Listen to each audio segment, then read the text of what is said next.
Mayong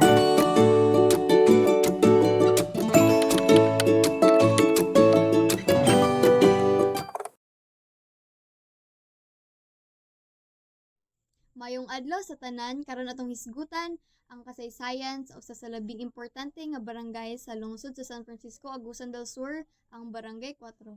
Ang Barangay 4 karon usa sa pinakadako ug pinakabibo nga lugar dinhi sa San Francisco. Dinhi makita ang mga dagkong tindahan, palengke, street food stalls, health center ug syempre ang San Francisco Pilot Central Elementary School. Pero kabalo ba mo nga kaniadto lahi gyud kaayo ang itsura niini? Sa una, gamay ra kaayo ang Barangay 4, pipila ra kaayo ang mga tawo nga nagpuyo dinhi, ug kasagaran sa ilang panginabuhi mao ang pag-uma. Wala pay semento nga dalan, wala pay tindahan, ug halos tanan nga balay hinimo pa sa kahoy.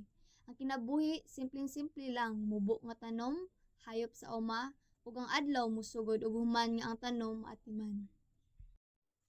Apan ang isa ka importante nga bahin sa kasaysayan sa Barangay 4 mao ang kasaysayan sa San Francisco Pilot Central Elementary School. Sa wala pa kini gitukod, ang lugar di nagtindog karon ang maong tunghaan usa kini ka karaang sementeryo. Oo, sakto inyong nadungog, usa kini kalubnganan sa una. Apan sa paglabay sa panahon, nakita sa mga leader sa lungsod ang panginahanglan sa usa ka tunghaan. Mao nga gihawan ang lugar ug gitukod ang pinakaunang primary school sa San Francisco, Agusan del Sur.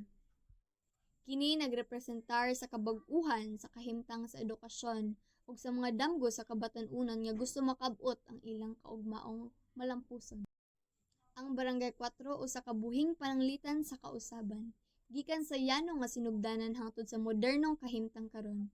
Apan ang labing bilihon nga bahandi sa Barangay 4 mao ang kasaysayan niini.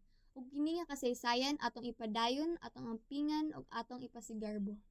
Kini ako sa Megan Amberlaza naghinaot nga kasaysayan sa Barangay 4 magpabilin nga giila, gihigugma ug girespeto sa tanang kaliwatan. Daghang salamat ug padayon ta sa pagtan-aw sa tong kahapon alang sa mas hayag nga kaugmaon.